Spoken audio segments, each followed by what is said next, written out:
하나님 말씀 골로새서 3장 18절 19절 되겠습니다. 아내들아 남편에게 복종하라. 이는 주 안에서 마땅하니라. 남편들아 아내를 사랑하며 괴롭게 하지 말라. 골로새서 3장 12절에서 17절은요. 하나님께서 믿는 자에게 주시는 그 실질적인 효력에 대해서 말씀하십니다. 이 긍휼, 자비, 겸손, 온유, 그 다음에 오래 참음, 그 다음에 서로 용납하고 서로 용서하면서 사랑으로 완성되어지고, 그 다음에 그리스도의 평강과 그리스도의 말씀이 풍성해서 늘 감사하는 생활을 할 수 있게 하는 것이 하나님이 베푸시는 은혜라고 말했습니다. 이게 어떤 도덕적으로 살아야 되는 것, 어떤 의지적으로 살아가는 것, 그걸 뛰어넘는 하나님의 신이 우리 심령 가운데, 우리 삶 가운데 베풀어 주시는 은혜라고 12절에서 17절을 우리가 주의 깊게 살펴봤습니다. 근데 이것이 이제 기반이 되어서 우리의 삶 그 속에서 우리가 서로 어떻게 대해야 될지를 이걸 기초로 해갖고 나온 말씀이 바로 18절에서 4장 1절까지, 3장 18절에서 4장 1절까지가 이제 내 삶 속에서 실천해야 될 어떤 교훈, 자세가 되는 것이죠. 그래서 하나는 아내에게, 한 절은 남편, 한 절은 그 다음에 자녀에게, 또 한편은 부모에게, 또 한편은 종, 또 이 상전이 나옵니다. 근데 이게 순서가 이런 식으로 나오는데 강도가 처음에 아내에게 해주는 권면이 제일 약해요. 그 다음에 가면 갈수록 세집니다. 강조점이 어디에 제일 많이 있냐면요, 그리스도인의 사회생활에 가장 많이 있어요. 왜냐하면 그 당시 예수님을 믿었던 사람들은 똑똑하고 잘나고 대단한 사람들보다는 천하고 연약한 사람들이 훨씬 많았단 말이죠. 근데 이 골로새 교인의 비중도 당연히 이 종들이 많았단 말이죠. 그래서 그 종들에게 해주는 권면이 더 많을 수밖에 없는 것입니다. 그러니까 그들의 그 형편을 알고 그 종들에 대하여서, 그 성도들에 대하여서 사도 바울이 권면하고 있는 것입니다. 그리고 이제 보통 이제 짝을 이뤄서 나오거든요. 아내와 남편, 그 다음에 자녀와 부모, 그 다음에 종들과 상전. 근데 보통 누가 먼저 나오냐면 약자가 먼저 나옵니다. 골로새서 3장 18절부터 이 골로새서 4장 1절까지요. 이 두 쪽이 하나 쌍이 되어서 나오는데 약자가 먼저 나와요. 왜 그러냐? 만약에 교회 구성원들 중에 이 강자를 먼저 앞에 두면은 어떤 일이 발생하냐면 약자가 어떤 생각을 갖게 되냐? 이 약자가 자기가 갖고 있는 것은 약하게 보고 경홀히 볼 수 있단 말이에요. 그리고 외면할 수도 있단 말이에요. 저들이 남편으로서, 부모로서, 상전으로서 더 똑바로 해야지, 더 잘해야지 라고 오히려 비판적이 될 수 있기 때문에 약자를 먼저 두었을 것이라고 보통 학자들은 얘기합니다. 그래서 약자들에 대한 것을 먼저 얘기하고 그 다음에 강자들에 대해 얘기하는 거죠. 말씀의 의미를 보면요, 이게 서로 비교하라고 하는 말씀이 아닙니다. 말씀은 이 아내들에게, 남편들에게, 자녀들에게, 그 다음에 부모에게, 그 다음에 종들에게, 상전에게 하는 말씀이지만 기본적으로 성도가 가져야 될 성품에 대해서 또 하나씩 보면서 우리가 살펴볼 수 있는 내용이 되기도 하는 거죠. 그러니까 버릴 것이 없는 것입니다. 우리가 서로 이 말씀을 보면서 우리가 서로 은혜를 먼저 나눠보고자 합니다. 18절에 이 말씀이 있죠. 아내들아 남편에게 복종하라. 이는 주 안에서 마땅하니라 라고 나와 있습니다. 아내들은 보통 여자라는 말인데 여자들아 라고 말하기도 하고 아내들아 라고 쓰기도 하는 내용인 것입니다. 근데 내용으로 봤을 때는 아내들에게 하는 말씀이죠. 근데 남편에게 복종하라 라고 나와 있습니다. 이 복종하다라는 말이 히포타소라는 말인데 이게 군사 용어거든요. 그래서 상관에게 복종하는 걸 얘기하는 거예요. 병사들이 상관에게 복종하는 거. 이게 군사 용어인데 굉장히 절대적이지 않습니까? 그런데 정말로 이런 식으로 복종하는 게 이 사도 바울이 권면한 말씀일까요? 근데 이 말씀의 의미는 그렇게 이해하기보다는 내가 아내로서 내 자신을 그 상대의 통제 아래, 남편의 통제 아래 두는 것을 얘기하는 겁니다. 즉 자신을 낮추고 상대를 높이는 것을 말하는 거예요. 남편을 무시하지 말고 남편을 존중해 주라는 거예요. 그러므로 남편의 권위와 위신을 살려줘야 하는 거죠. 적어도 집에서 기를 살려주고 어깨에 좀 힘을 들어갈 수 있게끔 남편을 그렇게 높여주라는 말씀이 되는 것입니다. 이게 주 안에서 마땅하대요. 내가 주님이 나를 그렇게 사랑해 주시고 긍휼히 여기시고 자비를 베푸시고 겸손과 온유로 대해 주시고 오래 참음으로 대해 주셔서 나를 그 사랑으로 그 평강으로 말씀으로 세워 주셨다면 그게 주 안에서 마땅한 것이랍니다. 주님이 자신을 낮추시고 우리를 높여 주셨던 것처럼 네가 정말로 주님 안에서 그 은혜와 사랑에 사는 아내라면은 네가 너희 남편을 기를 살려주고 남편을 올려주라고 그 말을 하고 있는 것입니다. 오늘 말씀 전반에 얘기했지만은 그 당시 골로새 교인의 대부분은 종들이었단 말이에요. 바깥에서 무슨 일을 당해요. 험한 일을 당하고 때로는 욕을 받기도 하고 때로는 억울한 일 당하기도 하는 게 이 종들의 보통 삶이지 않습니까? 근데 집에서만이라도 이 그리스도인 아내들아 너희가 주님의 마음으로 이 남편의 마음을 어루만져 줘라. 존중해 줘라. 길을 살려줘라. 라고 말씀하고 있는 것입니다. 이것은 꼭 아내들에만 하는 말이 아니라 우리가 기본적으로 서로가 서로의 형편을 안다면은 그 사람을 안다면은 우리가 항상 길을 살려줘야 되는 게 맞겠죠. 존중해주고 또 위로해주면서 세워주는 게 맞을 것입니다.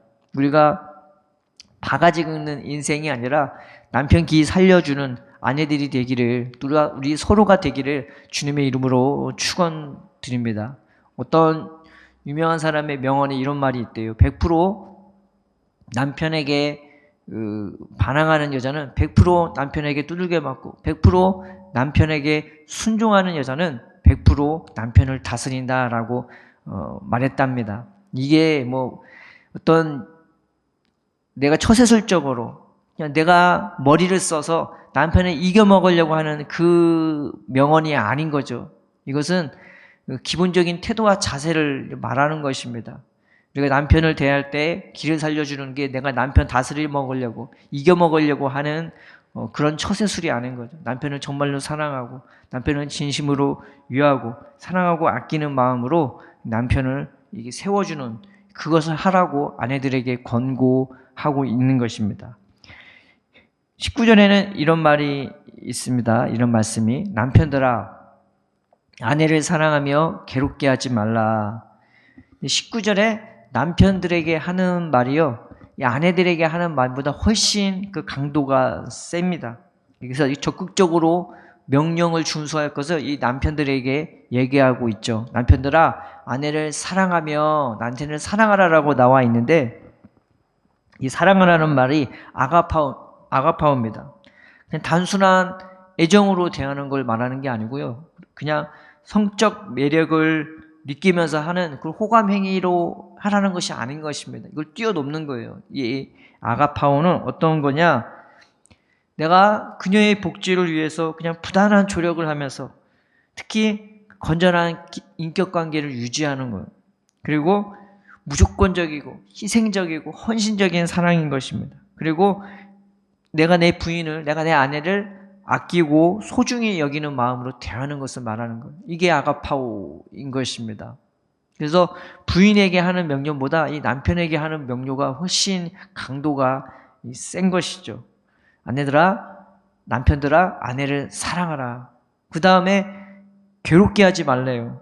이 괴롭게 하다는 말이 화나게 하다, 그 다음에 괴로움이 덮여 그 비탄에 빠지게 하는 것, 우울에 빠지게 하는 말이, 우울에 빠지게 하는 그런 것을 하지 말라는 겁니다. 그러니까 처음에는 적극적으로 명령을 준수할 것, 사랑하라 라는 적극적으로 명령 준수가 있는데 두 번째는 금지 명령이 있는 거예요.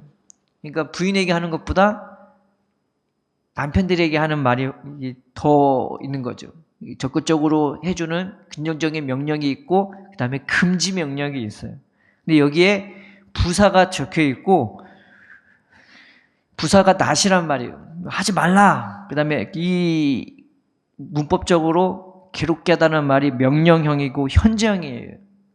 헬라어에서 현재형은 반복적인 행위, 습관 뭐 그런 것들을 다 나타내고 있습니다. 그러니까 더 풀어서 이걸 번역하면은 괴롭히는 것을 중단하라. 그 다음에 괴롭히는 습관을 버려라 라는 말씀이 되는 것입니다. 그래서 강한 금지의 의미를 나타낸 거예요. 그냥 금지가 아니라 강한 금지예요. 남편들에게 하는 명령도 강한 명령인데 그 남편들에게 하는 금지사항도 강한 금지가 되는 것입니다. 그 여성이 남편의 그 폭력과 무관심의 희생물이 되기 그 쉬운 사회에서 이 말씀은 굉장히 그 신선한 가르침이 되는 것이죠. 그 당시에 여자들은 남편의 물건입니다. 남편의 소유물이에요. 그래서 쉽게 이혼할 수 있고 쉽게 버릴 수가 있는 것이죠. 근데 결단코 그렇게 하지 말라고 말하고 있는 거예요. 너 남편, 너 부인 함부로 대하지 마. 그러면 안 돼. 너는 아가파오로 대해야 돼. 예수님이 교회를 사랑하듯 아가페로 대해야 돼. 그리고 절대 괴롭게 하지 마. 뭐가 괴롭히는 것이 되냐? 폭력적인 행동도 괴롭히는 것이지만 폭력적인 말, 그런 마음, 생각, 심지어 무관심도 괴롭히는 것이 되는 것입니다. 요즘에 여러 가지 좋은 프로그램들, 그 부부간의 관계, 그 다음에 자녀들에 대해서 나오는 오은영 박사님이 나오는 금쪽 같은 내 새끼나 또 뭐 이혼에 대해서 다루는 그런 프로그램도 있는데 대부분 보면은 남편들이 아내들에게 험악하게 하는 게 참 많이 나와요. 그런 거 볼 때마다 당황스럽고 마음 아프고 또 얼굴이 찡그러지게 됩니다. 그런데 말을 폭력적인 언어도 이 아내를 괴롭게 하지만은 비꼬는 언어 그리고 무관심 뭐 물건 집어던지고 문 세게 닫고 막 부인을 때리고 폭언하고 욕하고 뭐 그런 것도 있지만 이 비꼬는 말 그리고 냉정스러운 말 그리고 무관심한 말 그리고 아예 말도 안 하는 막 그런 부부 관계가 있단 말이죠. 근데 그게 보면은 아내의 마음을 처절하게 만들고 찢어지게 만들고 자존감 떨어지게 만드는 거를 저는 종종 보면서 참 마음이 아프기도 합니다. 근데 그런 거를 하지 말라고 절대 그렇게 하지 말라고 말하고 있는 거죠. 오늘 이 말씀을 통해서 우리가 하나님의 말씀을 몇 가지로 요약하자면 첫째, 아내로서는 남편의 길을 살려줘라. 어깨펴게 해줘라. 무거운 물건 들 때도 아유 자기가 있어서 너무 좋다고 이렇게 칭찬해주고 고마워하고 이렇게 표현하면서 남편의 길을 살려주시기 바랍니다. 또 남편으로서는 이 남편의 역할을 정말 잘하면서 적극적으로 힘써 애써 사랑하시기 바랍니다. 그리고 부인을 괴롭게 하지 마시기 바랍니다. 폭력적인 것은 말할 것도 없지만 폭력적인 언어, 비꼬는 언어, 그리고 무관심한 언어, 무관심도 괴롭힘이 되는 것입니다.